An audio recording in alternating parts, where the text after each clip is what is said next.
Bless the Lord, O my soul, bless it. Hi, thanks for tuning in to Armor of God. As always, thank you so much everybody for taking the time to be here with us, and hopefully you'll be edified with what we've put together for you here in this video. Anyway, this will be another compilation for the weekend, and I've put together a few interesting clips together for all of you to learn from. I'll kick this off with Father John because, as you know, I've been sharing quite a lot of clips of Father John lately, and I love listening to him, especially when he's sharing stories like this that serves as a very good reminder. I was at the International Exorcist Conference in Rome about 3 years ago, and one of the people that spoke had been very involved in heavy metal. And he said, our songs were not selling at all. And then we paid this person to come in and curse our music, and the music started selling like hotcakes. Same music. We have to be careful where we're treading because he'd love to pull us over the line. Anyway, in case some of you are still thinking that I'm clickbaiting with the title or thumbnail of my videos, even though I've said many times in the past to check out the timestamps on the pinned comments, which makes it much easier for you to navigate through the videos, I'd like to share this audio clip about the people who are involved in serious sin. They smell spiritually, and demons sense that smell.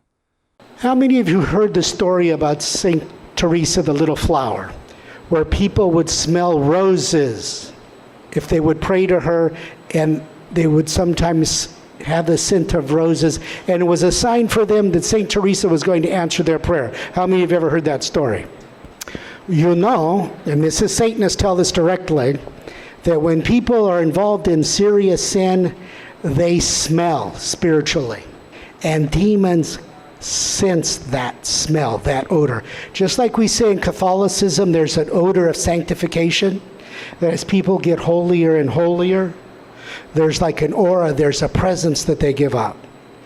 Satanists tell us, because they talk to demons a lot, that the demons can tell in a room a person whose soul is seriously affected by mortal sin.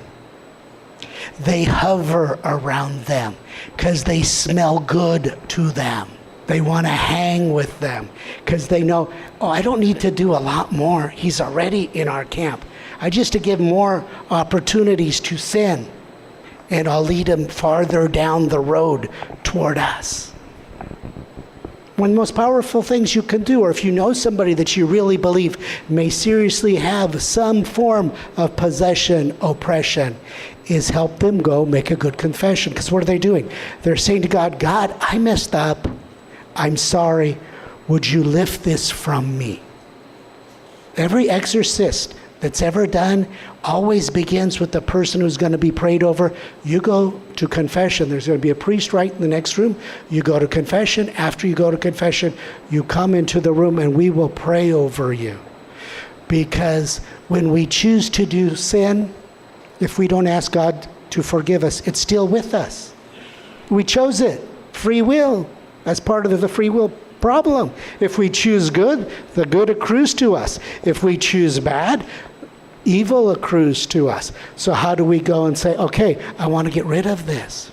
I've helped a number of people just get better spiritually by just telling them, go to confession. For the next clip, I'd like to share a phone call that Father Daniel Reehil received during his most recent radio show on Radio Maria. And judging by some comments I saw regarding this, the demon's not able to see the future, and I think you'll find Father Reehil's answer here very helpful. Morning, Matt. Good morning, Father. Have a question for you. My wife and I have a friend he's almost 60 years old now, but when he was in his early 20s, he had gone to a psychic, and the psychic had told him that if he makes it past 54 years of age, he's going to live a long life. Sure enough, when he was 54, he had a pretty big health scare, and he could have easily almost died. But he made it through that. And I'm curious, how do demons know what's going to happen in the future? Well, they really don't. They don't have that. It's not a gift they have. What they do have, the dumbest demon is infinitely more intelligent than Einstein and, any other Thomas Aquinas put together. And they've been watching human behavior for thousands of years, and they know how the body works. They could see perhaps there was a malignancy that was in seed form in this man's body when he was born, and knowing that it would take 54 years to come to be an issue.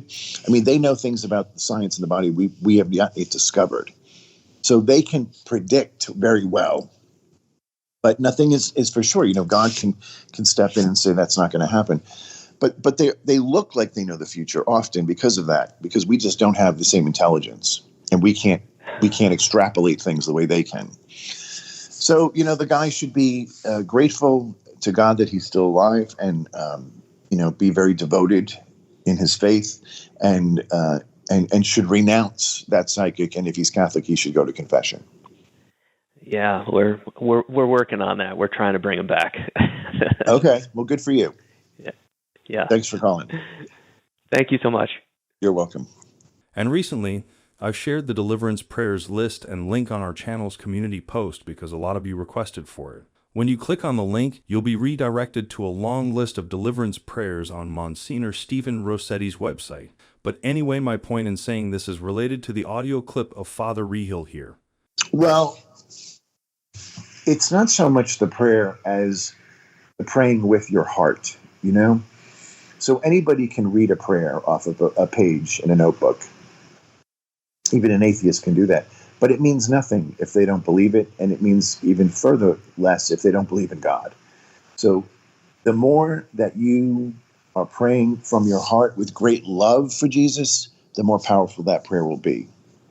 And, you know, look at Peter after Pentecost. He just walking by people, his shadow was healing people because of the great presence of God dwelling in him. So it's about the relationship more so than the particular prayer that you're praying. But, you know, if you want to talk about powerful prayers, Jesus gave us the perfect prayer, the Our Father, and that has a deliverance at the end of it. And, of course, the prayer to Our Lady, the Hail Mary. So the rosary would be a very powerful weapon for those who believe, for those who pray with the heart. And coming back to Father John, he has another story for us about an inmate that he's been working with at prison who couldn't sleep really well for the past few years because of the bad dreams he's been having. Probably some of you are experiencing something like this as well, so hopefully you'll find Father John's guidance here helpful. I had an inmate that I worked with for a while who had been in prison a while. He'd been in prison more than he'd been out of prison. And after I'd been there, and he'd been coming to Mass for a while, and he said, Father, I have a real hard time sleeping. I can't sleep. I get these really bad dreams. My sleep has not been good for years. And I said, well, when did it happen? That's always the loaded question. When did it start? Because usually something significant happened right about that time. He got real quiet, and he says, well, I never told anybody, but, you know, I've tried to commit suicide on 3 different occasions. Have you ever confessed that? Mortal sin, killing somebody else, killing yourself, is still very grave. So who would want you to do that? Oh, the evil one, absolutely. Destroy part of God's creation, like number 1 on his list. So I said, well, let's go to confession over this. I'll give you some prayers to say, and you come back. A few weeks later, he came back and says, I don't know what you did, but it's a lot better. And I said, you cannot have serious sin on your soul and confess everything else and leave that unresolved. Whenever people call me and they say, well, this is going on or this is going on, I always say to them, when's the last time you went to confession? I say, you find a good, patient priest and you make a really good confession, and then you call me and we'll talk. Because if it's spiritual in nature, there should be an improvement, or the person is going into the confessional and all of a sudden feels something, almost a force pushing them against that. That's the number 1 thing for me when people call, and I get these calls from all over. A lot of them from the LA area, okay? Anyway, I'm sure for any non-Catholics here, you've heard Catholics calling Mary as the Queen of Heaven. And naturally, there are a lot who commented that Mary isn't Queen of anything. She's not the Queen of Heaven and so on. And so I think it's a good idea to share this explanation from Father John, why she's called as the Queen of Heaven. Because in the ancient world, if you became king, whoever your mama is automatically becomes queen, okay? That's part of the deal. Okay? So if you rise through the ranks and you become king one day, well, not too long ago we had the Queen Mum in England lived to be almost 100. It's just normal that the son kind of turns to mom and, Mom, what do you want? In the 300s, and the name is escaping me right now, who became emperor in Rome, Constantine. What happens to his mom? She becomes queen overnight. Mary's role as queen, Satan couldn't handle. He said, no. You becoming human, okay, that's a little hard to take. You really should become an angel. But that we would have to reverence, respect this woman that comes, Queen of Heaven? Oh, no, we're not going to do that. And so there's this war that breaks out then in heaven between God and the angels, let's say the good angels and the negative angels. And eventually here, God will cast out the angels that have gone bad. That's what a demon is, an angel gone bad. No longer wants to serve God, no longer wants to be part of the divine plan.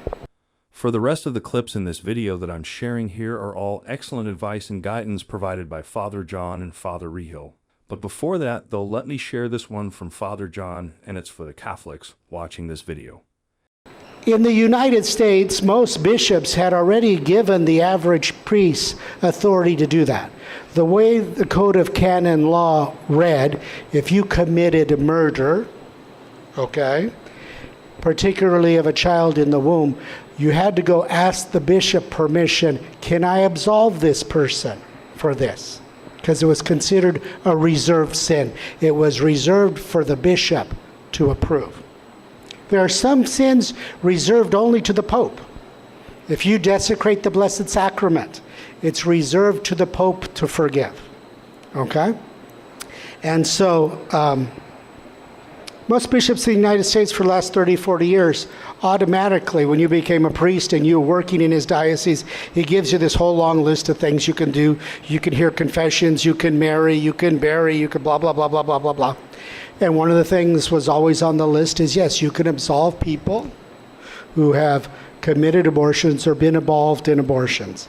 It makes the press, because the press doesn't understand us, and it makes it like a big thing, like all of a sudden, this has been going on.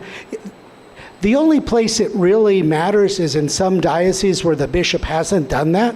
I don't know of any place in the United States that the bishop hasn't automatically given his priests the authority to forgive people who have committed abortions, the faculties, but because he's Pope, when he says that, it covers the whole world.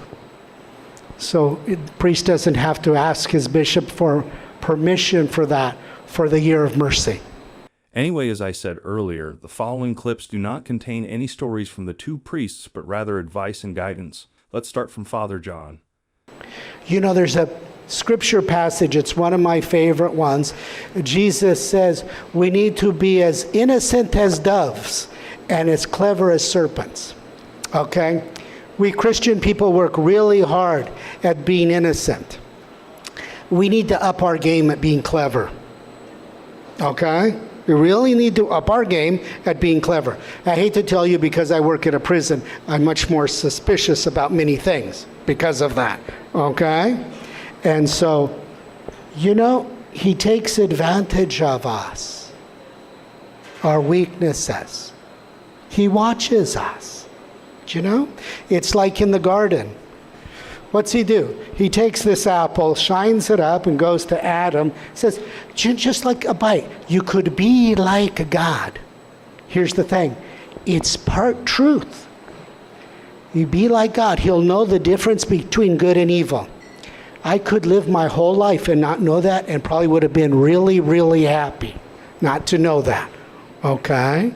So, a little bit of truth and a lot of lie. I work with a Jewish rabbi, and Jewish rabbi said to me, part truth is a whole lie. He only has to lie about 10, 15% to make the whole thing upside down crazy. He only has to lie about the fact that, oh, by the way, Adam, in the fine print, you're going to lose heaven over an apple. I really want to talk to Adam about that. Okay? He had all the trees, all the vegetation, all the animals, just one tree to stay away from. Okay? Just one tree, everything. What's the deal here? You know? At least for a few generations we could stay away from the tree. Not so good. He's very clever about that. And the next one is from Father Daniel Reehil.